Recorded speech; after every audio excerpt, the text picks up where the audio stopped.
Oke. Baik. Assalamualaikum warahmatullahi wabarakatuh.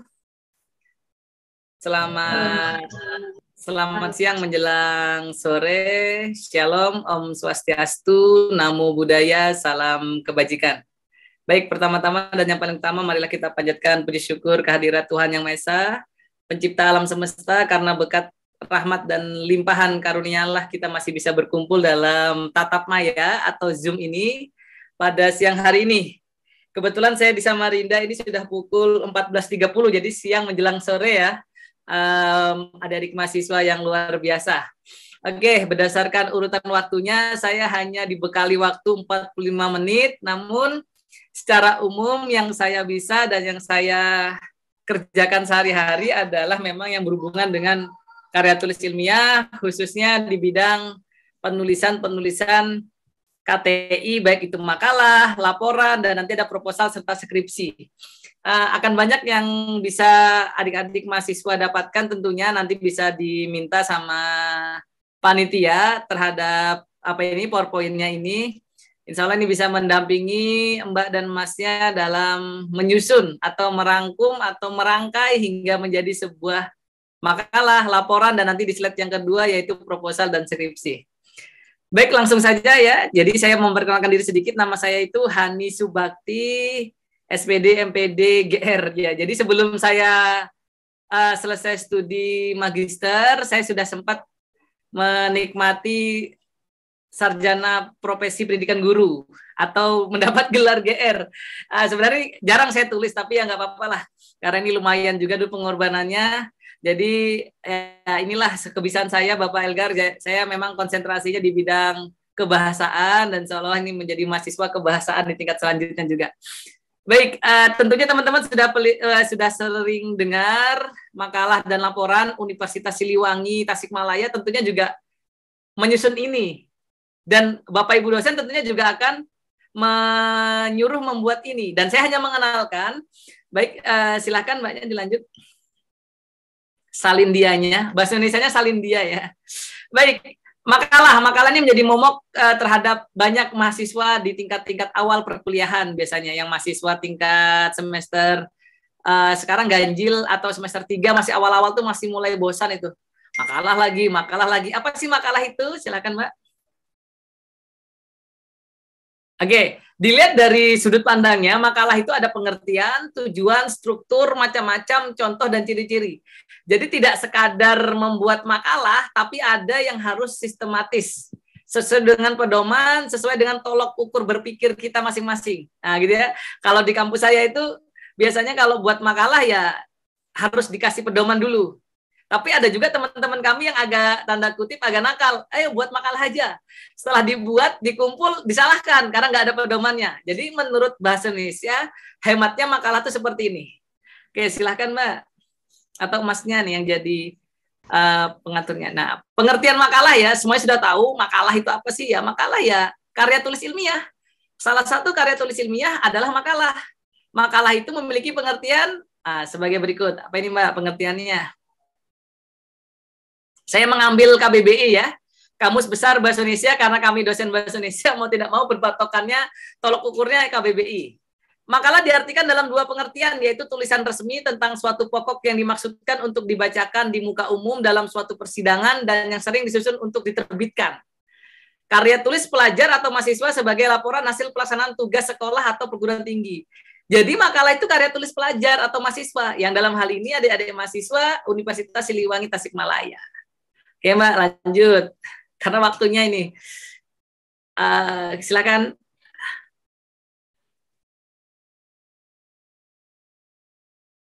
Oke. Mbaknya atau Masnya? Bisa dilanjutkan slide-nya atau salindianya?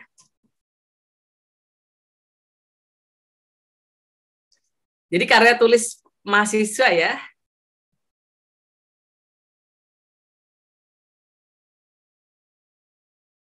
Oke. Baik. Tujuan makalah ini saya buat agak warna pinky gini, warna peach ini karena Mbaknya yang menghubungi Bapak itu perempuan, siapa tahu suka warna-warna pink. Baik, tujuan makalah itu apa sih? Silakan Mbak. Oh, harus di next ya, maaf ya. Nah, tujuannya ada 4, Mbaknya, Mas ya. Tujuannya melatih penulis agar mampu menyusun tulisan ilmiah yang benar. Kemudian memperluas wawasan dan pengetahuan bagi penulis dan pembaca. Memberi sumbangan pemikiran baik berupa konsep teoretis maupun praktis. Yang keempat yang paling penting sebenarnya, mendukung perkembangan konsep keilmuan maupun pemecahan masalah. Kenapa Bapak Ibu dosen di kampus sering menyuruh membuat makalah? Karena memang kita harus bisa memecahkan masalah dari tema-tema atau topik yang diberikan oleh Bapak Ibu dosen yang ada di kampus-kampus kita. Baik, lanjut Mbak. Tapi kalau ditanya tujuan utamanya apa? Ya jelas, disuruh menginformasikan, menganalisis, dan membujuk dengan cara yang lugas dan memungkinkan pembaca untuk terlibat secara kritis dalam satu topik ilmiah. Biasanya makalahnya dipresentasikan, PowerPoint, dalam bentuk PowerPoint. Nah, nanti di situ ada yang berpikir kritis tuh. Kamu nanya, gitu ya. Nanti ada yang bertanya, ada yang saling berdiskusi. Nah, itulah maksudnya, secara kritis. Nah, nanti kami, Bapak Ibu dosen, Pak Elgar, atau saya biasanya menengahi, stop. Ini sudah keluar konteks. Jadi harus sesuai dengan apa tema atau topik yang diberikan. Itu tujuan utamanya ya. Jadi mengasah mahasiswa untuk lebih menaikkan grade-nya. Jadi kalau buat makalah jangan sekadar gugur kewajiban, tapi benar-benar dicari secara sistematis. Nanti ada.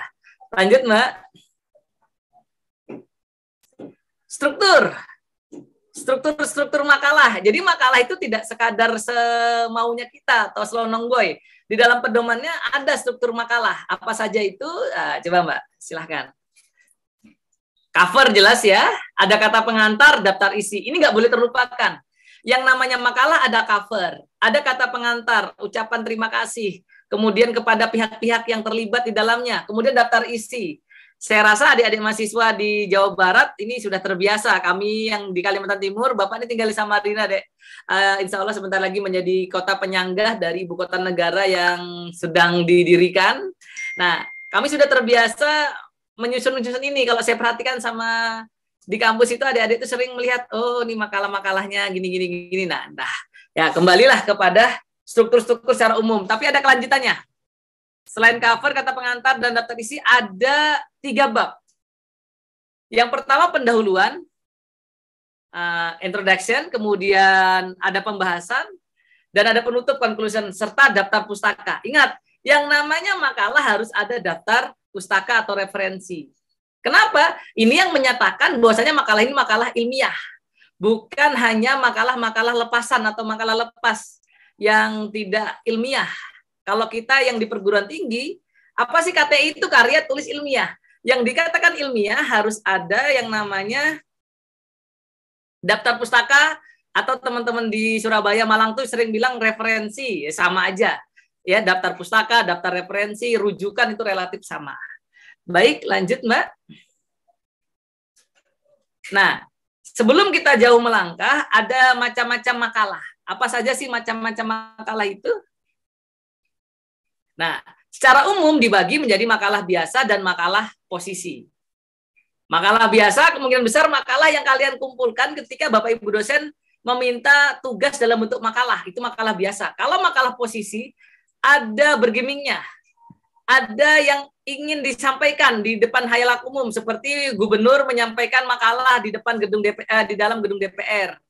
Atau Pak Menteri menyampaikan pemikirannya dalam bentuk makalah di depan presiden. Atau Bapak Ibu Dekan menyampaikan makalahnya di depan Senat, dan seterusnya sampai mahasiswa kalau memang ada makalah posisinya. Baik, lanjut. Tapi kalau berdasarkan sifat penalarannya atau berpikir kritisnya, makalah itu ada 3. Makalah deduktif, makalah induktif, dan makalah campuran. Jikalau berbicara makalah deduktif, berarti gagasan pokoknya atau main ID-nya itu ada di awal. Deduktif. Nah, tapi kalau induktif, yang ingin dijelaskan itu berada di akhir. Tapi kalau campuran, ya terserah kita memaparkannya. Biasanya adik-adik mahasiswa itu lebih banyak deduktif. Kenapa? Karena rumusan masalahnya bagaimana atau mengapa.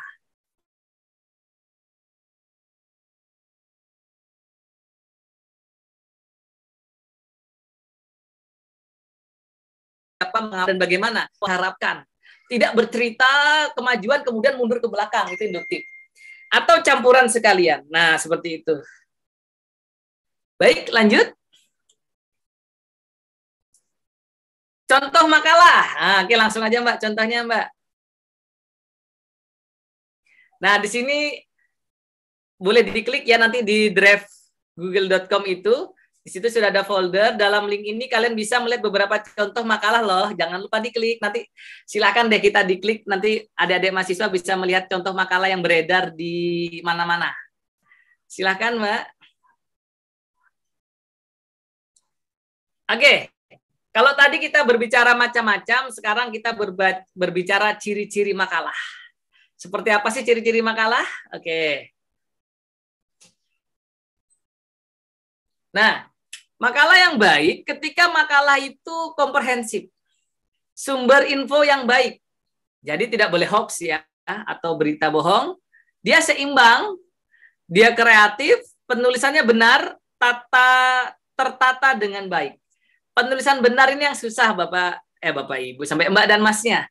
Penulisan yang benar itu sekarang pedomannya adalah Kamus Besar Bahasa Indonesia dan EYD 5, pengganti PUEBI atau Pedoman Umum Ejaan Bahasa Indonesia.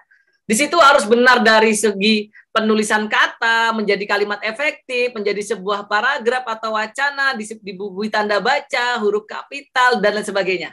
Itu kalau Bapak, dari segi Bapak, karena saya memang pengampu mata kuliah Bahasa Indonesia di hampir semua fakultas. Jadi saya bisa membayangkan, oh fakultas ini kalau buat makalah seperti ini, karena mindsetnya psikologi misalnya. Oh pasti fakultas ini kalau buat makalah seperti ini, karena mindsetnya FKIP.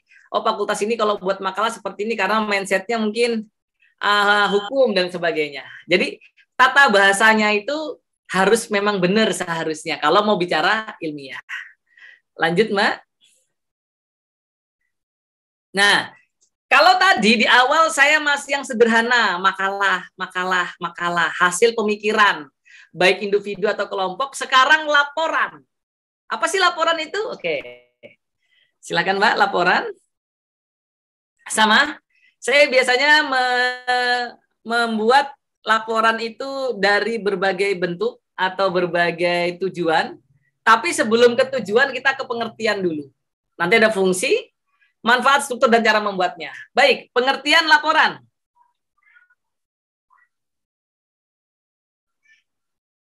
Silahkan Mbak, pengertian laporan. Sama ya, tadi masih berdasarkan Kamus Besar Bahasa Indonesia.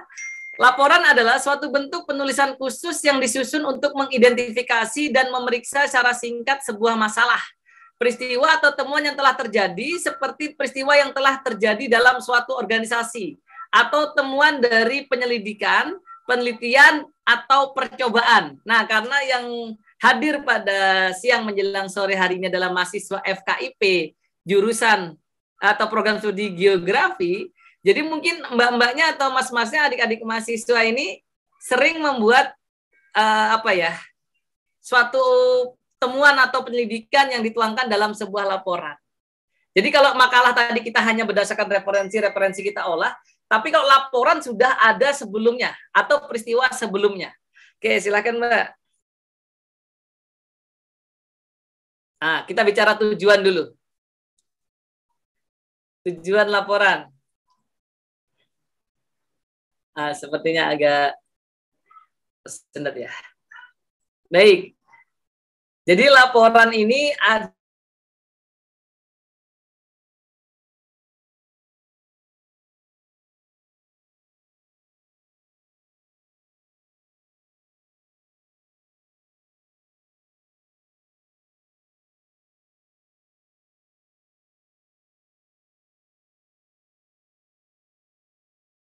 apakah ada kendala, Mbak? Artinya terkendala sinyal ya Pak. Nggak apa-apa. Ya, ini alhamdulillah kalau di Samarinda ini cerah ini. Beberapa waktu lalu saya ada dinas di luar kota, di kabupaten termuda di Kalimantan Timur, itu jaringannya kacau sekali. Ya, jadi saya sempatkan pokoknya sampai rumah. Ini dari rumah kebetulan. Nah, oke.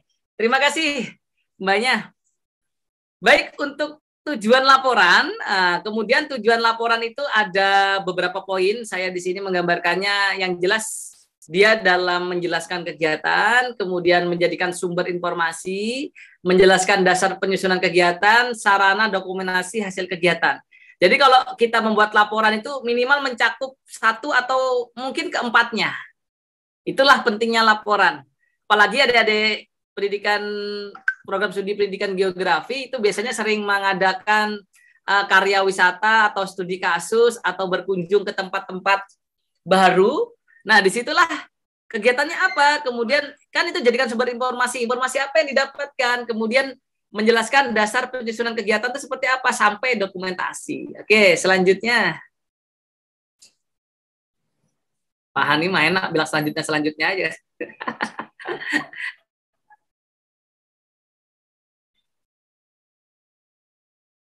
Fungsinya sekarang. Baik, apa fungsi laporan kira-kira? Yang jelas, bahan dalam pengambilan keputusan. Oke. Bahan analisis, alat pengawasan dan bahan evaluasi, bahan pertanggungjawaban, alamat menyampaikan sebuah informasi dalam bentuk laporan.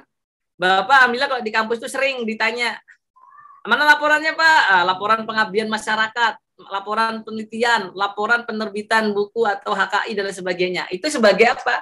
Sebagai pengawasan dan bahan evaluasi dari dekan dan seterusnya sampai ke rektor. Kalau kalian sebagai bukti bahwa kalian telah melakukan penelitian ataupun perjalanan ataupun studi kasus dalam bentuk laporan. Oke, selanjutnya.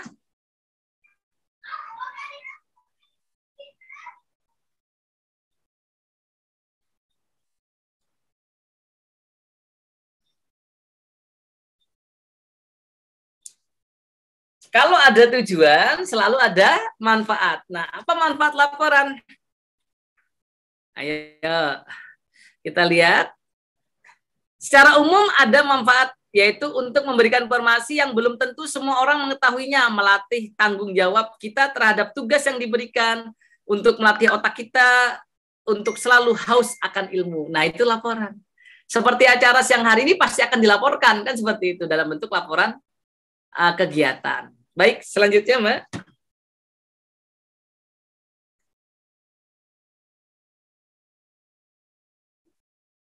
Manfaatnya, laporan dapat membantu perbaikan dalam menyusun rencana kegiatan selanjutnya, membantu penetapan kebijakan secara tepat, secara cepat, dan laporan menjadi segala sumber informasi.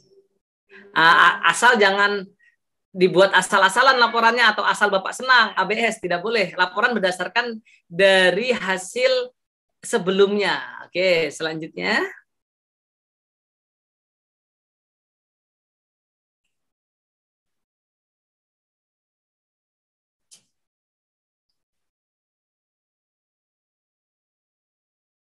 Struktur. Selalu ya, mahasiswa ini harus meminta struktur. Struktur laporan seperti apa Pak Hani? Oke, kita lihat. Ya, secara umum ya hanya ini. Ya. Pendahuluan, isi dan penutup. Baik, lanjut dulu Mbak. Ada yang lebih setelah ini. Nah, cara membuat laporan yang baik. Ingat, hari ini kita berbicara tentang karya tulis ilmiah. Jadi, harus sistematis dan ilmiah. Seperti apa itu cara membuat laporan yang baik? Oke. Sebelum membuat laporan, kita harus memilih topik.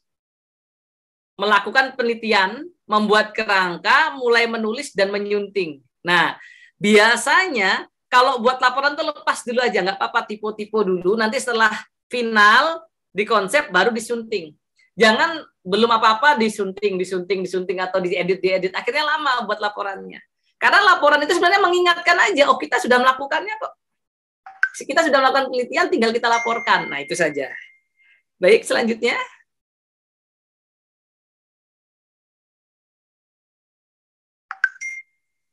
Kita ke PowerPoint satunya, nggih.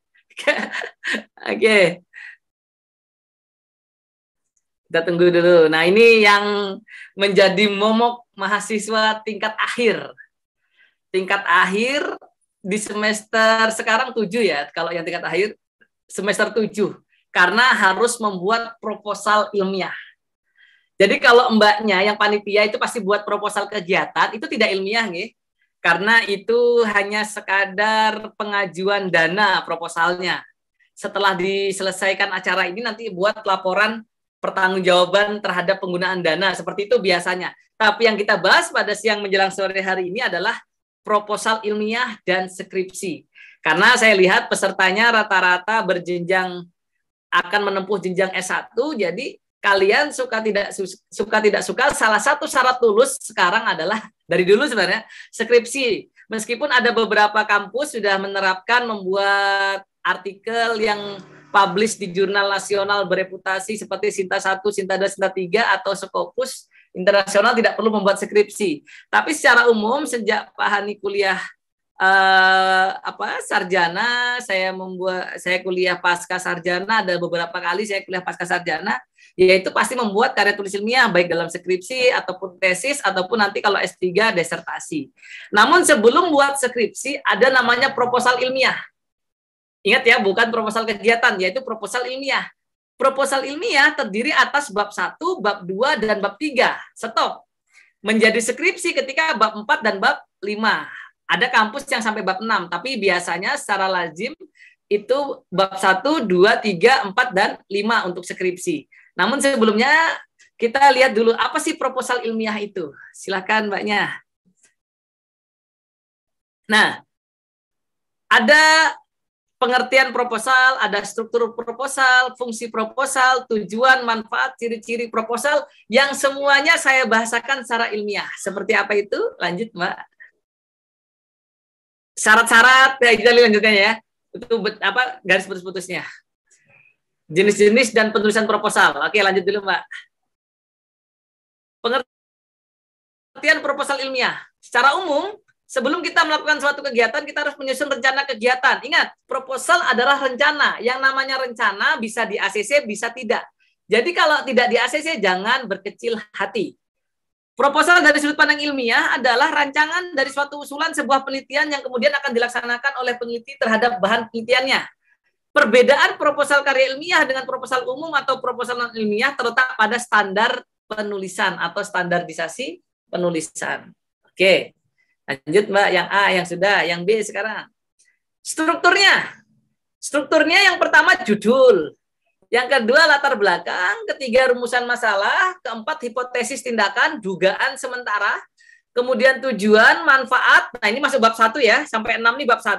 Oh, tidak. Sorry. Judul terlepas, nomor 2 sampai nomor 6 bab 1. Kajian teori itu bab 2, kajian teori, kajian pustaka, itu masuknya ke bab 2, dan metodologi penelitian di bab 3. Setelah itu daftar pustaka. Oke, lanjut Mbak. Nanti akan dijelaskan oleh Bapak pemateri kedua yang lebih kompletnya ya. Baik, fungsi proposal ilmiah. Yang pertama harus mendapatkan persetujuan. Siapa yang menyetujui? Yang jelas kepala program studi atau sekretaris program studi, atau tergantung instansi, bisa juga sampai dekan yang menyetujuinya. Kemudian menyampaikan arti penting penelitian yang dilakukan. Nah, apa penelitiannya ini mau membahas apa? Novelty-nya apa? Kebaharuannya apa? Nanti ada Bapak jelaskan. Menjelaskan seluruh kebutuhan penelitian sampai sarana memperoleh seluruh kebutuhan penelitian. Itu fungsinya. Lanjut Mbaknya. Sudah waktu ya, saya sudah pakai marker ini. Tujuan proposal ilmiah. Tujuan proposal adalah untuk memberikan gambaran secara singkat terhadap rencana penelitian yang akan dilakukan. Melalui proposal penelitian akan memahami segala kebutuhan yang direncanakan. Apa saja sih misalnya gitu. Oke, lanjut Mbaknya. Manfaat proposal ilmiah. Yang jelas kalau bagi peneliti, bagi Mbak Masnya tadi yang membawa acara, Bapak lihat tadi sudah di akhir-akhir perkuliahan. Jadi kalau kalian bisa membuat proposal, nanti ada manfaatnya. Bagi mahasiswa atau peneliti pemula adalah mutlak untuk membuat suatu kerangka kerja yang menuntunnya melalui langkah-langkah kerja yang diperlukan untuk mencapai tujuan dalam penelitian. Apa sih tujuannya tadi? Nah, lanjut. Manfaat bagi peneliti sudah. Kalau dari sisi peneliti, penulisan proposal yang baik mempunyai beberapa keuntungan tertentu, yaitu 1, atau yang A, persamaan persepsi permasalahan. B, orientasi penelitian keseluruhan. C, pedoman pelaksanaan penelitian. D, kejelasan kegiatan penelitian. E, kemudahan evaluasi penelitian, F, proteksi pelaksanaan penelitian, dan G, persetujuan penelitian. Jadi panjang sekali. Makanya kalau di kampus Bapak, di kami, di Samarinda, itu ada minimal 4 kali konsultasi, baru proposal, 4 kali. Ya, 4 atau 5 kali. 4 atau 5 kali konsultasi baru bisa dilanjutkan untuk maju ke seminar proposal. Gitu. Karena panjang memang tahapannya. Lanjut, Mbak. Kalau manfaat bagi pembaca, Bapak nih sebagai dosen misalnya, atau Bapak pemateri, Pak, saya hampir lupa nama beliau nih.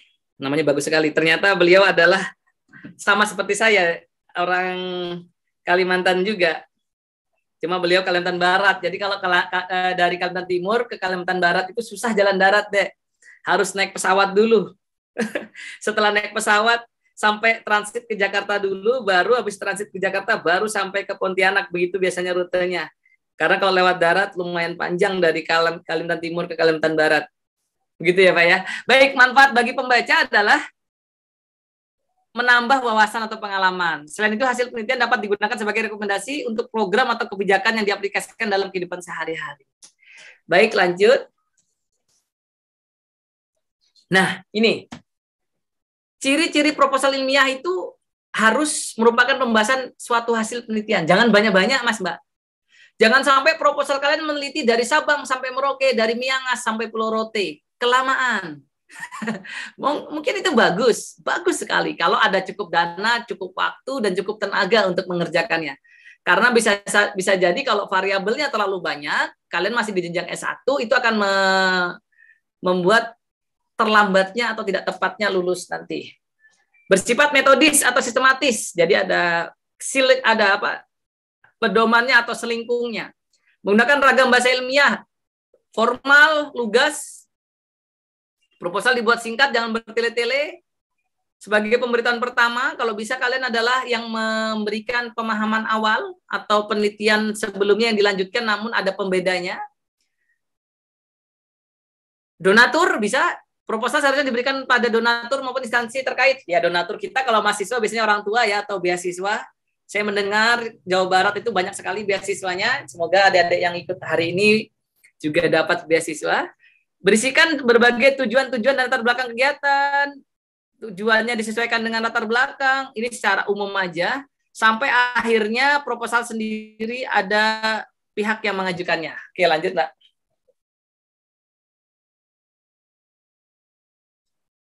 Bisa ada waktu. Sampai skripsi nanti. Setelah ini kalian buat deh praktikannya sama Bapak. Oke, syarat-syarat proposal ilmiah. Karena kita bicara ilmiah, harus sistematis, jelas, mudah dimengerti, dan juga logis. Jangan sampai proposal kalian mengambil sampel di planet Mars, planet merah, yang nggak logis. Atau kalian ingin mengukur palung marijuana, palung apa itu, palung terdalam di dunia, meskipun kalian geografi itu juga kurang logis sebenarnya, kalau kalian harus terjun langsung. Mungkin kalau mengambil data dari data internasional mungkin iya. Rencana kegiatan maupun penelitian yang akan dilakukan harus ditulis secara detail serta harus dapat direalisasikan. Oleh karena tadi Bapak bilang kalau penelitian kalian dari Sabang sampai Merauke, dari Miangas sampai Pulau Rote, 37 provinsi sekarang ya. Wah, anak geografi pasti tahu nih. Sudah ada provinsi baru, 3 provinsi baru di Papua. Jadi 37 provinsi yang kalian mau teliti itu tidak logis sekali Bapak rasa. Kecuali kalian punya waktu kesempatan yang cukup panjang atau itu didanai cukup besar dari pemerintah ataupun pihak swasta. Jika terdapat rencana anggaran atau biaya kegiatan harus ditulis secara realistis dan akuntabel. Udah berat ini deh kalau masalah biaya. Lanjut. Jenis-jenis proposal ilmiah. Oke. Di sini Bapak membaginya menjadi proposal penelitian kuantitatif, kemudian proposal penelitian pendidikan, kita sebagai insan pendidikan, Tut Uri Handayani, kemudian proposal penelitian kualitatif, kemudian berikutnya proposal penelitian kesehatan, siapa tahu nanti teman-teman kesehatan juga ingin belajar. Yang E adalah proposal penelitian pengembangan atau research and development. Ini butuh waktu memang, tapi bagus kalau bisa tembus ini. Saya alhamdulillah tesis saya adalah penelitiannya tentang pengembangan sehingga menghasilkan bahan ajar buku. Jadi semenjak masih menjadi mahasiswa pasca sarjana, Bapak sudah rajin menulis buku, Dek. Kalau kalian nanti berkunjung ke website Bapak, www.hanisubakti.com, silahkan di situ diklik buku Bapak. Alhamdulillah sampai siang hari ini saya sudah menulis buku referensi 67 buku, baik referensi, book chapter, monograf, kemudian buku ajar. Nah, itu yang membuat saya juga bisa kepangkatan tepat waktu. Ini buku-buku Bapak nih, Dek. Nih yang di belakang ini buku-buku saya nih. Alhamdulillah, ini dalam bentuk cetaknya. Nah, teman-teman bisa ngambil di website Bapak ya. Saya sangat senang berbagi seperti ini, buku-buku Bapak masih ada lagi di bawah-bawah. Jadi ada dari mahasiswa silakan membaca, karena ini mahasiswa pendidikan juga. Saya konsentrasi menulis di bidang pendidikan sebenarnya. Bisa di-download gratis. Itu juga yang membuat citasi Bapak alhamdulillah bagus. Mohon izin Bapak, saya di kampus citasinya juga lumayan bagus, sekitar 900-an citasi. Karena buku-bukunya Bapak selalu sebarkan dalam bentuk PDF. Kalau yang cetak ini untuk perpustakaan mini di rumah aja. Baik, lanjut Mbak. Nah, sekarang kita mulai dari awal judul. Judul itu singkat, padat, jelas, relevan, dan lain sebagainya. Judul kalau Bapak biasanya maksimal 15 kata, tidak lebih. Kalau panjang-panjang takutnya mengulang kata yang sama. Jadinya pemborosan. Jadi cukup. Mau dia peningkatan, mau dia penerapan, mau dia misalnya pengembangan, yang penting 15 kata atau 1 atau 2 variabel. Lanjut, Mbak. Setelah judul, bab 1 pendahuluan. Ya, kalau bicara latar belakang ya tadi dasaulan desain. Situasi hari ini dengan situasi yang diharapkan. Kita tidak boleh terlalu mundur ke belakang. Misalnya pada tahun 1947 Indonesia mengawali kemerdekaannya dengan membuat Dewan Perwakilan Rakyat. Nah, itu terlalu lama, Nek. Cukup aja sekarang. Langsung, dasaulan desain. Situasi hari ini apa sih? Dan apa yang Mbak dan Mas harapkan seperti itu? Nanti bisa disampaikan oleh Bapak, pembicara kedua. Rumusan masalah, usahakan pakai rumusan masalah bagaimana atau mengapa. Apes-apesnya apakah lah. Jangan rumusan masalahnya di mana, kapan, siapa. Itu bukan proposal yang keren. Untuk tujuan penelitian, spesifiknya ada 2, umum dan khusus. Manfaat penelitian teoritis dan praktis. Seperti ini aja bab 1-nya. Oke, lanjut.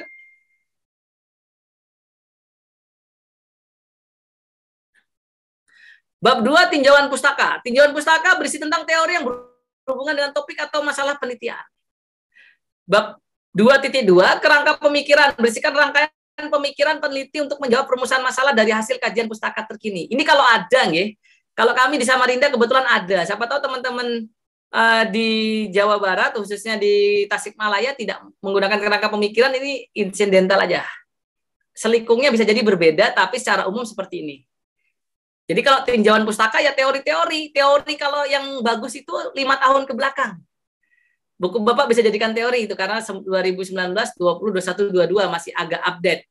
Tapi kalau buku Babon seperti Brock Angel, seperti buku-bukunya Edi, ya nggak apa-apa kalau kalian mau pakai buku yang buku tua atau buku Babon, buku intinya.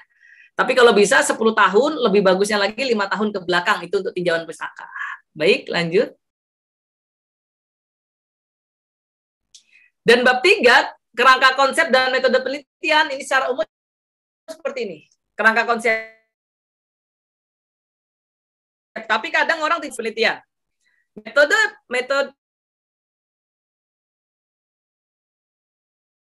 Metode penelitian, ini sudah terbiasa pasti nih, karena ada mata kuliah metodologi penelitian, toh.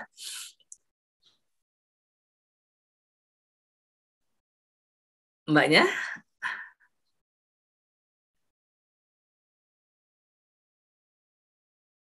Nah, karena sampai metode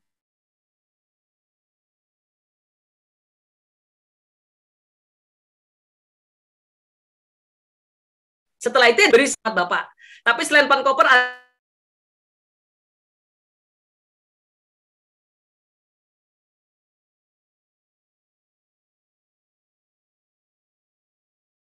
ada APA, Amerika, cuma itu hanya masalah waktu aja ngeling-ngelingkannya ya. Jadi tidak usah susah kalau daftar pustaka saat ini.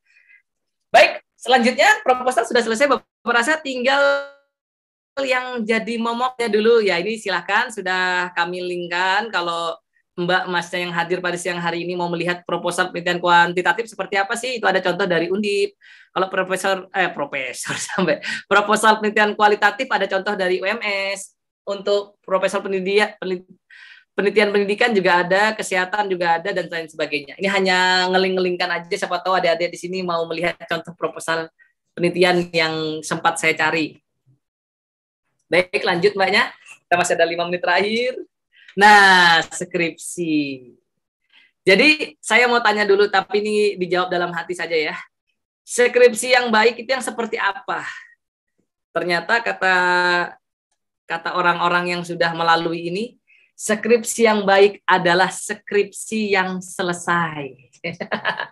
Mau skripsinya judulnya bagaimanapun, kalau tidak selesai ya tidak baik.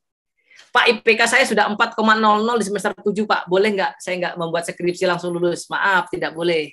Harus buat skripsi dulu. Baik, skripsi ada pengertian, karakteristik, tujuan, manfaat, metode, tahap, dan lanjut, Mbak. Isi materi, fungsi skripsi, syarat-syarat, dan sistematika penulisan skripsi. Semoga sempat ya. Oke, sedikit lagi. Lanjut, Mbak. Pengertian skripsi adalah karya tulis ilmiah yang disusun oleh seorang mahasiswa untuk diujikan dalam sidang skripsi guna meraih gelar sarjana atau S1 di kampus Bapak setelah menempuh 140 SKS atau di semester 7. Baik, lanjut, Mbak. Karakteristik skripsi ya, skripsi fokus kepada permasalahan. Satu permasalahan sudah cukup karena masih di jenjang S1. Berdasarkan pengamatan observasi, sistematika penulisan skripsi secara umum. Skripsi ditulis berdasarkan pendapat pribadi disertai pendapat orang lain dengan fakta dan seterusnya. Yang terakhir adalah skripsi harus objektif dan ditulis dengan bahasa Indonesia yang baik dan benar. Karena kalau tipu dicoret skripsi kalian. Langsung kayak lagu Indosiar, ku menangis. Lanjut. Jadi jangan tipu ya, jangan nulis analisa tapi analisis. Kemudian hipotesa tapi hipotesis, yang begitu-begitulah. Standarisasi ya gitu, itu sering salah itu. Tujuan utama menyusun skripsi adalah melatih mahasiswa jenjang program sarjana S1 agar dapat berpikir logis dan menuangkannya dalam bentuk tulisan ilmiah yang terstruktur. Jadi jangan ngasal ya, ada selikung atau pedoman. Pedomannya diikuti, nggak boleh sekarang PDW, bahasa orang Jawa ya. Baik, lanjut. Ini orang Sunda ya. Manfaat skripsi. Bagi peneliti, bagi para pembaca, sebagai peneliti yang akan datang tentunya berbeda-beda. Kalau bagi peneliti ya, kalian untuk lulus dan seterusnya. Metode penelitian skripsi. Oke, nggak apa-apa, Mbak. Metodenya ada historis, ada metode deskriptif, ada metode tindakan, ada metode kasus, ada metode korelasional, ada metode kausal komparatif, ada metode eksperimental, ada metode perkembangan. Ini beda-beda pasti toh. Lanjut, Mbak. Tapi kalau didasarkan pendekatannya ada dua yang secara umum ya, kuantitatif dan kualitatif. Kuantitatif itu model yang bersifat matematis. Ya ada angka-angka di situ, Mas, Mbak. Ada angka-angka. Tapi kalau metode kualitatif, nah ini berfokus pada pemahaman terhadap fenomena sosial. Deskripsi dia, atau narasi, atau persuasi bebas. Tidak berbentuk angka-angka biasanya. Itu aja sih bedanya antara kuanti dan kuali. Lanjut, Mbak. Tahap-tahap penyusunan judul skripsi. Ada pengajuan judul, nanti ada dosen pembimbing, penyusunan proposal. Jadi proposal sama skripsi itu sekali 3 uang. Ada proses bimbingan skripsi sampai 4-5 kali. Pelaksanaan seminar, kemudian pelaksanaan setelah seminar di ACC disetujui pelaksanaan penelitian, kemudian seminar hasil penelitian, baru ujian skripsi atau pendadaran. Namun beberapa kampus Bapak temukan ada yang dari seminar proposal langsung seminar hasil penelitian, atau juga langsung skripsi 2 kali atau 3 kali tergantung kampus kita masing-masing. Nah, di sini saat ini tiba kalian sudah tidak ada lagi teman yang akrab. Kalau beda pembimbing ya biasanya beda jalur itu. Satunya ke rumah bapak, satunya ke rumah ibu, dan seterusnya. Baik, lanjut. Saya paling suka kalau bahas materi ini deh. Lanjut, Mbaknya. Isi dan materi skripsi itu apa sih, Mas, Mbak? Ya, tergantung prodi kalian. Kalau pendidikan geografi, ya kalian yang membahas tentang geografi secara umum dan khusus. Permasalahan jelas. Masalahnya dibatasi, Mas, Mbak ya. Kalau kalian meneliti di satu sekolah, penelitian tindakan kelas atau kuanti atau kuali di satu sekolah ya dibatasi hanya sekolah tertentu atau 2 sekolah. Jangan juga meneliti satu sekolah, sekolah yang ada di Tasikmalaya. Udah, kapan selesainya? Dan yang paling penting, yang poin terakhir adalah, saya pelan-pelan bacanya ini deh. Materi memenuhi 3 kriteria penelitian, yaitu validasi hasil, mengandung kebaruan novelty, dan memberikan kemanfaatan. Tidak usah skripsi, Mas, Mbak. Bapak yang cuman artikel, namun ini artikel internasional ya, yang terbit di jurnal internasional. Scopus atau WOS itu harus ada novelty, kebaruan. Makanya kemarin saya mohon maaf agak slow respon kepada Mbak yang menghubungi Bapak, karena saya sedang meneliti juga di Kabupaten Mahakam Ulu, meneliti tentang bahasa Dayak dan sejenisnya. Sekaligus menyosialisasikan program sekolah penggerak, karena Pak Hani adalah fasilitator sekolah penggerak ceritanya. Jadi saya 5 hari di pedalaman, dek, sinyalnya susah sekali. Itu ada kontennya di YouTube Bapak, boleh dilihat nanti. Jadi novelty itu penting sekali ya, kebaharuan. Kita tidak boleh lagi menceritakan yang sama secara terus-menerus, tapi harus ada novelty atau kebaharuan. Lanjut.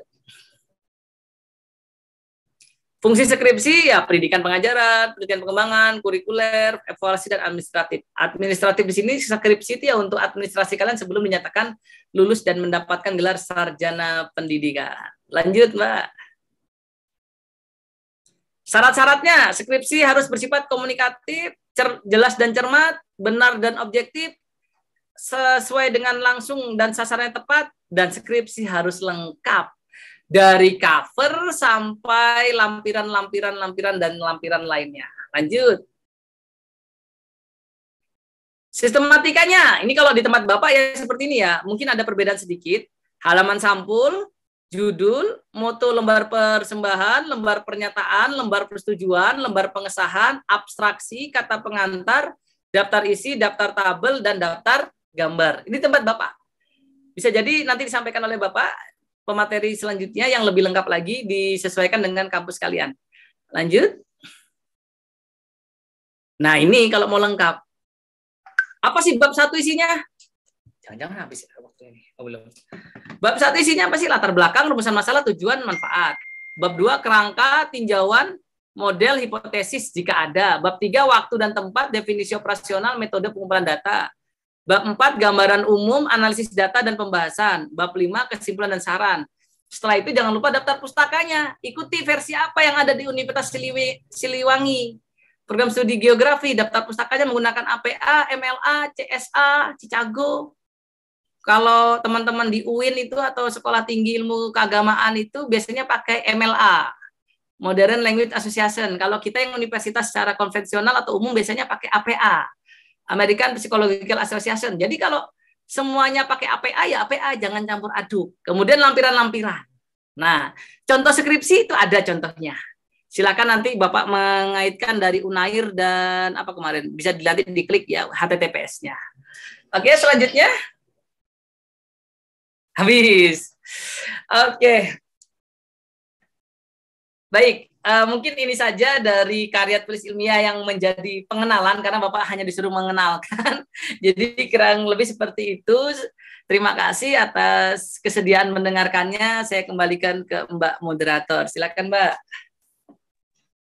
Wah, baik Bapak, luar biasa sekali pematerian kita hari ini ya teman-teman. Alhamdulillah nih, kayaknya teman-teman udah, khususnya mahasiswa baru mungkin ya, sudah mulai mendapatkan gambaran mengenai penulisan karya tulis ilmiah ini. Nah, bagaimana nih teman-teman, apakah ada pertanyaan terkait topik bahasan yang sudah dipaparkan oleh Pak Hani Subakti? Ada yang bertanya nih Pak, langsung saja. Dikolektifkan dulu atau mau langsung dijawab Pak? Bebas Mbak, silakan. Gimana baiknya Mbak aja? Oke, mungkin sambil menunggu pertanyaan lain bisa langsung dijawab aja Pak. Bisa, ya? Pertanyaan dari Azahra Nadira. Pak, izin bertanya, mohon maaf di chat. Menurut Bapak, apakah penting tata bahasa serta estetika kebahasaan dalam karya tulis ilmiah? Karena jujur, saya sendiri yang berasal dari pendidikan geografi, terkadang ada bahasa yang kaku dan kurang baik tata bahasanya. Kemudian cara untuk melatih kebahasaan dalam diri itu bagaimana ya, Pak? Baik. Terima kasih Mbak Zahra Nadira ya Mbak ya. Baik Mbak, mungkin langsung aja ya Mbak Kairunisa Arini ya Mbak. Siap Bapak, Oke. silahkan untuk dijawab. Jadi gini Mbak, kalau Bapak ini mungkin karena memang background keilmuannya atau kuliah sejak awal itu bahasa Indonesia Mbak. Saya bahasa Indonesia, S2 saya bahasa Indonesia. Kuliah profesi, saya pernah ikut PPG bahkan, yang mana sertifikatnya sampai hari ini nggak pernah saya gunakan untuk sertifikasi guru. Karena saya langsung ke kampus dan alhamdulillahnya menjadi sertifikasi dosen. Oke, baik. Kalau orang bahasa, insya Allah sudah agak aman, Mbak. Misalnya tadi mungkin kalau Mbak atau Mas dengarkan, saya kok mengatakannya sekedar, sekedar ukur yang betul, tolok ukur. Kemudian apalagi banyak sih nasihat, standarisasi. Itu kalau orang bahasa terbiasa. Tapi kalau teman-teman di geografi sebenarnya mungkin saya yakin Bapak Ibunya sudah mencontohkan yang baik juga. Namun ya sekali lagi kita mahasiswa ya, apalagi teman-teman ini dekat sekali dengan yang berada di Pulau Jawa, yang kami yang di Kalimantan aja terpengaruh. Kadang ada mahasiswa, Pak, sabi Pak, jujur li Pak. Wah ini kan sudah bahasa-bahasa Jakarta banget ya. Bahasa-bahasa anak gaul, bahasa slang atau bahasa campuran. Nah, membiasakannya yang agak berat memang Mbaknya. Dulu saya sering menemukan mahasiswa mengatakan seperti ini, Pak, waktu itu Bapak bilang seterah. Coba nah, waktu itu Bapak bilang seterah. Waktu itu, yang jelaskan yang betul waktu itu. Bapak bilang seterah, padahal yang betul terserah. Kami di Samarinda itu sering mengatakan bahasa-bahasa dialek kami Samarinda. Enggak bah, itu bahasa Berau ya, bahasa Kalimantan Timur. Enggak bah, iya cu, kan ada gitu-gitu kan, iya cu. Nah ini kan kebiasaan deh, karena sekali lagi ada 3 ragam bahasa tidak formal atau non formal, ragam bahasa semi formal dan ragam bahasa formal. Seharusnya Mbak Zahra Nadira di kampus menggunakan ragam bahasa formal, membiasakan aja. Bapak izin waktu itu sekadar informasi bagaimana ya perihal tugasnya, apakah dikumpul melalui Pranala. Wah, itu kan keren kan? Bukan link tapi Pranala. Nah, itu kalau mau bahasa Indonesia yang baik dan benar. Tapi kan tidak mungkin juga kita ngumpul-ngumpul atau makan di pinggir kampus pakai bahasa Indonesia. Ibu, izin bertanya, berapakah harga 1 bungkus nasi ini? Nah, itu terlalu baku juga. Nggak boleh juga seperti itu. Oleh karena itu memang faktor kebiasaan Mbak. Karya tulis ilmiah Mbak sebenarnya atau difasilitasi oleh pemerintah melalui Kamus Besar Bahasa Indonesia atau online. KBBI 5 boleh kalau menggunakan Huawei-nya atau handphonenya versi bisa, kalau menggunakan HP-nya versi iPhone itu sudah ada juga, bisa Mbaknya Mas ya. Contoh sederhana ketika kita mengatakan resiko, yang betul adalah risiko. Analisa, ini sering banget ya, analisa yang berkembang, di televisi juga salah Mbak. Analisa yang berkembang, lah sudah ini walaupun profesor saya nggak respect sama beliau, karena bukan analisa yang betul, tapi analisis. Bukan hipotesa, tapi hipotesis. Bukan diagnosa, tapi diagnosis. Kalau istilah-istilah di pendidikan itu bukan sistem, tapi sistem. Bukan praktek, tapi praktik. Nah itu yang kemarin saya sampaikan di sekolah penggerak yang ada di Kabupaten Mahakam Ulu. Salah berarti selama ini kami surat menyurat ya Pak? Ya nggak salah Bapak Ibu, cuma kurang tepat. Nah, gitu ya. Saya selalu mengatakan sama adik-adik mahasiswa gitu, Pak izin Pak, izin pakai apa? Pakai Z Pak. Oh ya benar, silahkan izin. Tapi kalau pakai J salah, izin. Apa izin? Izin yang betul ya, izin. Legalisir, legalisasi. Itu memang dari kita Mbak, dari kita terbiasa. Membiasakan yang paling tepat adalah di situasi belajar di kampus. Kalau di luar kampus saya yakin keluar sudah itu. Kalian nongkrong, apalagi teman-teman ini rata-rata berbahasa Sunda ya. Saya beberapa kesempatan pernah beberapa minggu di kota Bogor. Waduh, saya melihat bahasa Sunda ini, aduh, agak-agak identik memang dengan ciri-ciri yang kami yang orang Kalimantan hanya tersenyum aja. Seperti itu. Cuman campur bahasa itu biasa Mas Mbak. Biasa. Kebetulan saya juga orang Jawa. Bapak saya orang Jawa, ibu saya orang Jawa, almarhum bapak saya dan ibu saya itu orang Jawa. Tapi ketika saya sudah di Kalimantan, apalagi kami di Samarinda ini heterogen sekali, semua suku ada, Sunda, Jawa, Bugis, Banjar, Kutai, Dayak, Timur, Papua, Minang, lengkap. Jadi mau tidak mau kami di sini terbiasa menggunakan bahasa Indonesia. Itu pun tidak baik dan benar. Masih sering mengatakan merubah lah. Merubah itu kan berarti menjadi musang, rubah. Yang betul mengubah. Ada lagi di video YouTube Bapak dek, Mas, itu bisa dilihat yang video kedua itu sampai banyak yang mengomentari karena sering mensukseskan. Wah, pendidikan geografi mensukseskan. Nah, yang betul menyukseskan. Sederhana konteksnya, tapi salah. Dan itu Bapak kejar kalau di skripsi. Di skripsi biasanya, dek, kamu lo mau jadi sarjana, nanti lo kalau ikut tes CPNS atau sekolah swasta keren, ada tes bahasa Indonesia, masa kata bakunya tidak benar. Jadi saya salah-salahkan. Baru judul kadang salah. Analisa sistem pendidikan. Aduh. Yang betul kan analisis sistem pendidikan dan seterusnya. Seperti itu. Kemudian cara untuk melatih kebahasaannya ya memang harus public speaking, Mbak. Public speaking kita harus bagus, storytelling kita harus bagus. Bapak aja sampai hari ini masih mengasah itu dengan cara apa itu? Dengan cara ya tadi buat konten di YouTube, buat konten di TikTok, kadang di Facebook, kadang di Instagram. Yang mana mau tidak mau lambat atau cepat kita terbiasa. Karena kami kebetulan memang berada di kampus, harus mencontohkan yang benar. Bagaimana coba kalau teman-teman kami di kampus masih salah-salah, ya akhirnya kita cuma tertawa simpul. Cuma nggak apa-apa, Mbak Zara Nadira tidak usah khawatir, masalah kebahasaan itu bergabung atau bertumpu dari kita masing-masing. Karena kita memang berangkat dari B1, yang mana B1 kita adalah bahasa daerah. Lain Mbak, ya Mbak Arini. Mbak Arini, orang tuanya apa sukunya Mbak Arini? Ya, Pak. Saya Jawa. Jawa ya. Berarti B1-nya Jawa Mbak Arini. Tapi kalau orang di Inggris umur 3 tahun itu pintar bahasa Inggris, Mbak. Wah, itu udah pasti. Gitu. Umur 3 tahun di Arab itu pintar bahasa Arab, Mbak. Lah, umur 3 tahun di tempat kami bahasa daerah dulu, Mbak. Ya bagaimana coba kalau saya pada materi siang hari ini pakai bahasa ibu saya, pakai bahasa Jawa. Kan nggak mungkin tuh. Parekateng panjenengan saged ngalekang menika ngertos menawi akan, wah sudah.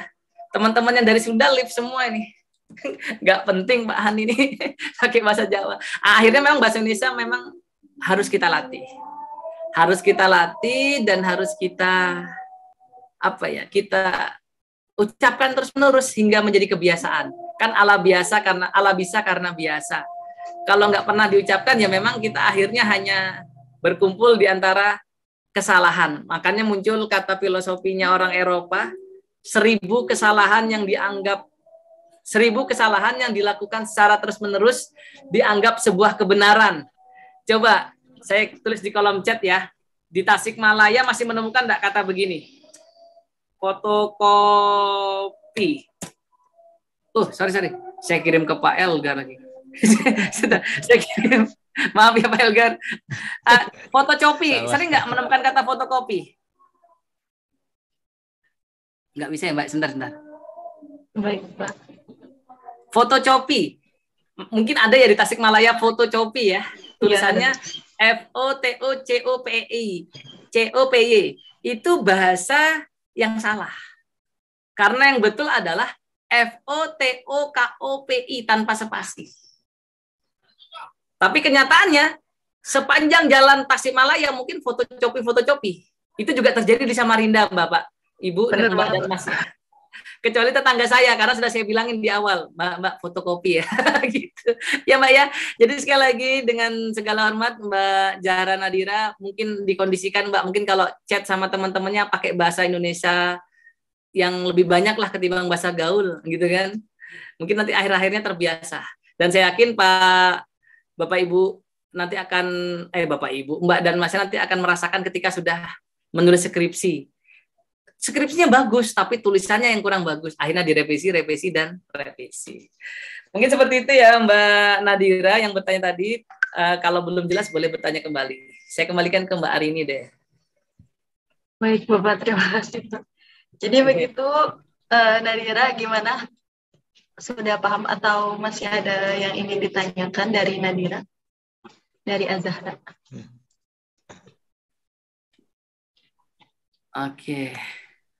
Oke, ada lagi nih Pak pertanyaan. Pak Hani baca, alhamdulillah teh sudah lah, ada es teh di sini. ternyata teh. Enggak. Bercanda ya, Mbak. Karena budaya kami tidak ada teh di sini, Mbak. Lanjut. Silakan, Mbak. Lanjutkan, Iya, Mbak. Pak. Ya, di sini panggilnya Teh dan AA. Oh, gitu ya, Mbak. Ya, aduh, ada ya. Ya, memang kebiasaan ya, Mbak ya.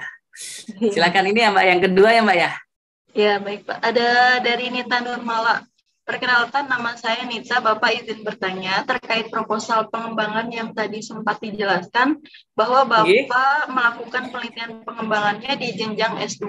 Apakah penelitian pengembangan ini harus ada penelitian sebelumnya atau tidak? Semisal saya melakukan penelitian studi eksperimen media pembelajaran di S1, lalu saya melakukan penelitian pengembangan di S2 dengan data melanjutkan penelitian skripsi saya di S1. Atau boleh melakukan penelitian pengembangan langsung di S1 tanpa ada penelitian sebelumnya, Bapak. Mohon Bentar ya, Mbak ya. pencerahannya. Saya menyimak kok. Siapa? Siap. Baterainya tiba-tiba mau habis ini. Siapa, Mbak? Siapa? Oke, lanjut. Ini memang ditunggu-tunggu di pertanyaannya ini. Karena saya yakin penelitian pengembangan ke depan menjadi hits karena novelty-nya banyak banget. Alhamdulillah sebenarnya saya S1-nya penelitian pengembangan juga, Mbak. Tapi konsepnya penelitian pengembangan sederhana. Dan di S2, PPG kan nggak ada skripsi ya, cuma. Jadi gini konsepnya. Research and development, waktu itu saya pakai bore and goal ya, dengan 10 langkah. Saya menghasilkan bahan ajar atau buku siswa waktu itu untuk panduan buku siswa. Apakah penelitian ini boleh dari S1? Boleh banget. Mbak Kairunisa Ari ini kalau mau penelitian pengembangan skripsinya boleh banget, tapi diingat-ingat dulu waktunya. Saya itu kemarin karena mau ngejar lulus tepat waktu aja, jadi saya mau cepat selesai. Nah, di S2 semesternya cuma sebentar, cuma setahun aja teorinya. Masih ada waktu cukup panjang. Akhirnya saya pengembangan tesis saya. Karena waktunya panjang. Tapi kalau S1 kalau mau lulus tepat waktu 4 tahun atau 4 tahun kurang, saya rasa jangan pengembangan. Karena pengembangan itu harus validasi, harus mencari penilai-penilai pihak luar, itu membutuhkan waktu dan satu biaya. Sementara kalau S1 biasanya biaya kita kan tersentral dari orang tua. Syukur-syukur kalau dapat beasiswa dari provinsi atau kabupaten. Tapi kalau S2 beasiswa itu banyak sekali, Mbak. Saya S2 tuh hampir-hampir tidak bayar. Jadi saya punya gelar S2 itu 3 sebenarnya. Saya S2 Bahasa Indonesia 2 kali, saya pernah juga S2 komputer. Jadi alhasil sering melakukan banyak sekali. Nah, kalau pertanyaan Mbak ini kan, kalau nanti atau bolehkah melakukan penelitian pengembangan langsung di S1 tanpa ada penelitian sebelumnya? Biasanya, Mbak, kita hidup di 7,8 miliar penduduk bumi. Yang sekarang katanya sudah 8 miliar penduduk bumi. 8 miliar itu tidak mungkin, Mbak, kita buat penelitian dari nol. Saya yakin nggak mungkin. Pasti ada penelitian relevan sebelumnya. Namun, biasanya dari segala yang kita lakukan itu, kita tetap harus berpedoman dari penelitian yang sebelumnya. Kalau memang di materi tersebut tidak ada penelitian sebelumnya, tapi cari yang mendekati. Nah, kita ngambil yang pengembangan kan, berarti kita harus mengembangkan produk apa yang kita tuliskan di situ. Nah, ini yang agak susah memang. Susah di sini adalah waktu dan biaya. Tapi kalau S2, kalau bisa pengembangan. Karena keren, gara-gara saya mengambil penelitian pengembangan, di belakang saya ini buku asli, Mbak. Itu sudah 67 yang saya terbitkan. Karena saya sudah terbiasa menulis dari jenjang kuliah. Bolehkah, Pak? Boleh. S1 boleh pengembangan, S2 boleh pengembangan. Tapi ingat sekali lagi, ingat waktu, ingat kondisi kita, dan pendanaan. Karena pengembangan habisnya lumayan banyak. Saya kalau kemarin tidak beasiswa, saya mungkin berpikir 2 kali ngambil pengembangan, membayar validasi, membuat buku cetaknya, membuat hasil pengembangannya itu memang membutuhkan waktu dan biaya yang lebih. Namun saya biasanya langsung meng-ACC kalau ada yang mengambil pengembangan. Atau mirip-mirip pengembangan aja. Tapi kalau cuma PTK, aduh, sudahlah banyak sekali PTK, siklus 1, siklus 2 selesai. Kebetulan Bapak juga ngajar di kampus Universitas Terbuka, di UT kalau akhir pekan. Pak, kami buat PTK aja Pak ya, wes Bu, PTK aja Bu, Ibu lah udah kerja. Lah kalau kita kan belum kerja nih, masih baru mau lulus. Jadi ya kalau buat PTK terus kan ngerepoti sekolah. Mending kuantitatif atau kualitatif. Syukur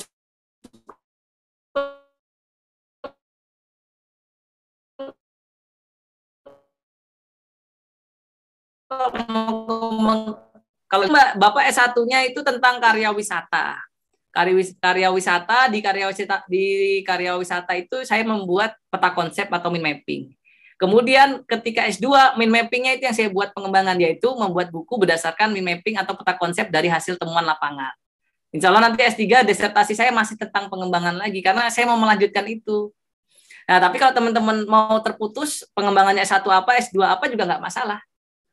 Yang jelas kalau kita skripsinya pengembangan manfaatnya banyak banget.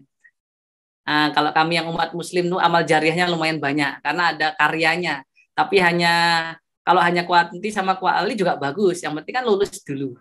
Setelah itu lanjut kuliah berikutnya. Bagus, Mbak. Pengembangan saya rasa masih novelty-nya masih dapat banget. Gitu ya, Mbak siapa tadi nih?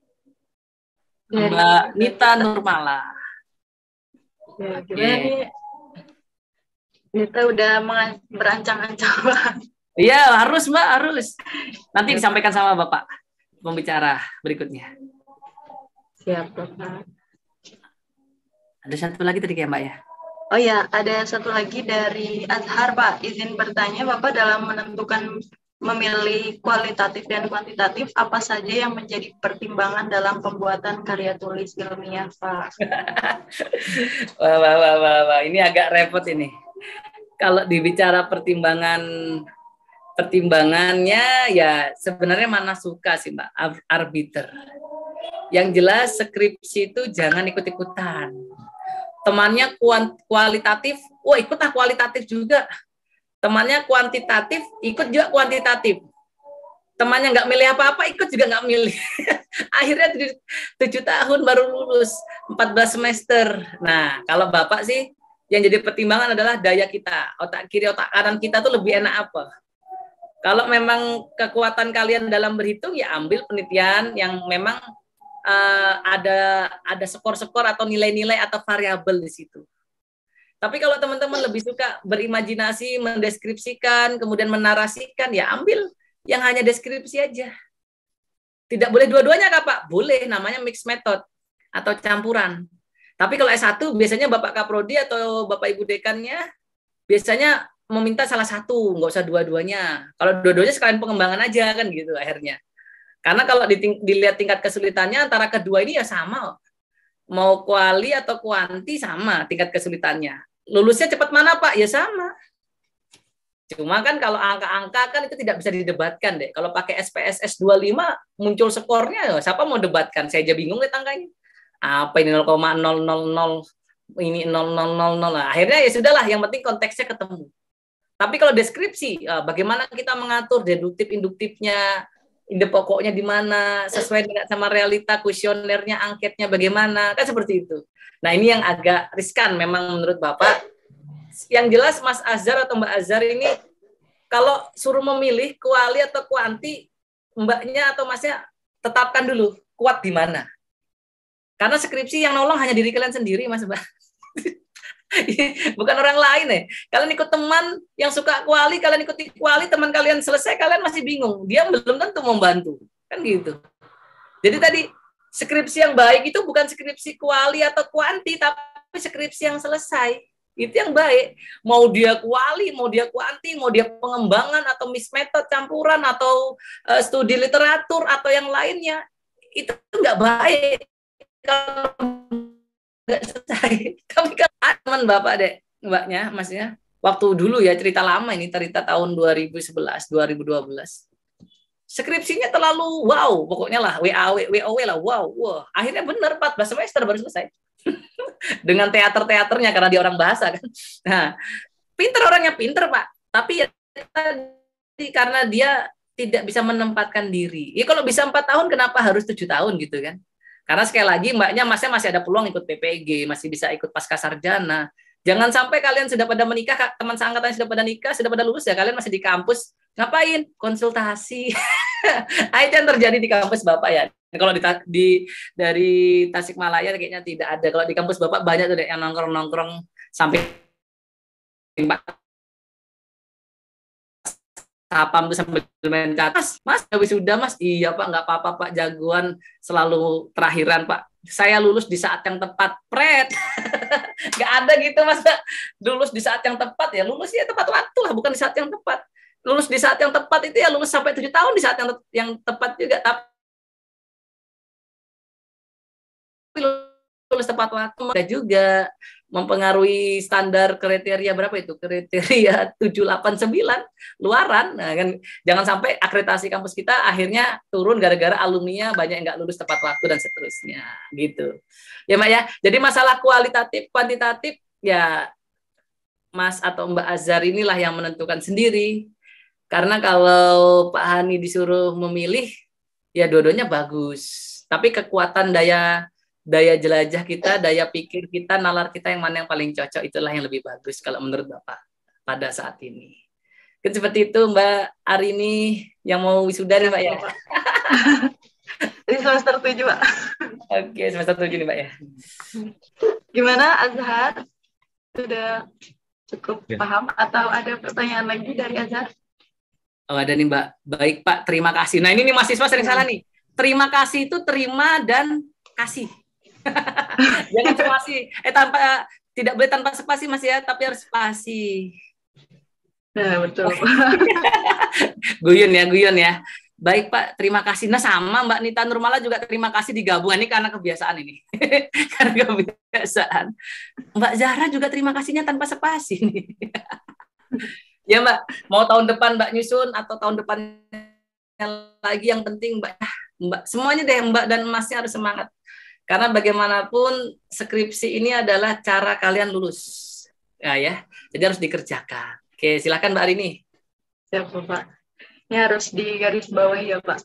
Skripsi yang baik adalah skripsi yang selesai. Iya dong. Iya, skripsi yang baik itu skripsi yang selesai. Kita nggak usah bahas yang lain lah. Oke. Ya, Bapak. Terima kasih. Baik, dari teman-teman, apakah ada pertanyaan lagi? Masih ada 4 menit lagi. Tuh, kan tepat waktu kan sudah saya hitung nih. Nah, udah, ini Bapaknya mau jadi pembicara kedua soalnya. Tapi silakan, kita juga nggak apa-apa kok, Dek. Bapak sharing aja, Mas Mbak. Di konten YouTube Bapak itu ada beberapa video yang membahas tentang karya tulis ilmiah memang. Tapi kalau langsung begini kan lebih enak sebenarnya. Cuman kalau Bapak dari segi kebahasaannya ya Mas Mbak ya, Bapak juga kurang kuat untuk bagian-bagian metodologi penelitian, tapi itu bisa dipelajari. Bisa dipelajari masalah SPSS, masalah FIFO, masalah aplikasi-aplikasi itu bisa dipelajari. Dan itu banyak sekali tutorialnya di kanal YouTube-nya orang-orang. Tapi kalau konsultasi, kemudian itu kalau kalian membuat referensi jurnalnya 20 artikel jurnal dan 5 buku, 25 semuanya, di kajian pustaka 25, ya berarti di daftar pustakanya 25, kan gitu aja. Itu yang dinamakan karya tulis. Kalau ada daftar pustakanya atau referensi tidak ada kutipannya, baik maupun di karya tulis ilmiah. Itu hanya makalah.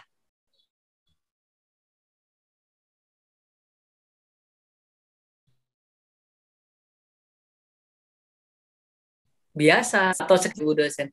Bapak Ibu dosen tuh nggak marah kok, Dek. Saya yakin Bapak dosen kalian, Ibu dosen kalian tidak pernah marah. Cuman gara-gara kalian Mas Mbaknya ini tidak sesuai ekspektasi, akhirnya sering kena marah itu. Apalagi tulisannya sudah tipenya banyak, plagiatnya banyak. Kalau plagiat cek turun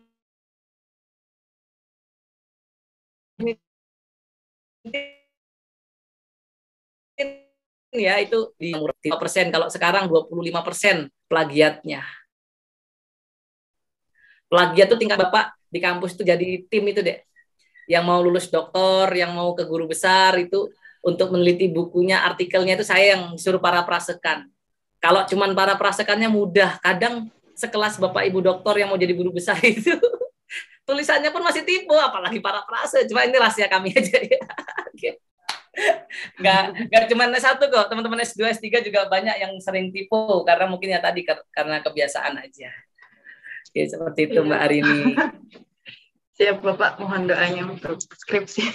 Oh siap Mbak, yang penting selesai ya Mbak. Habis itu nikah Mbak. Aduh. Oke. Baik, mungkin karena tidak ada yang ingin bertanya lagi, dicukupkan dulu, Pak. Baik, Siap-siap. untuk sesi 1 saya cukupkan.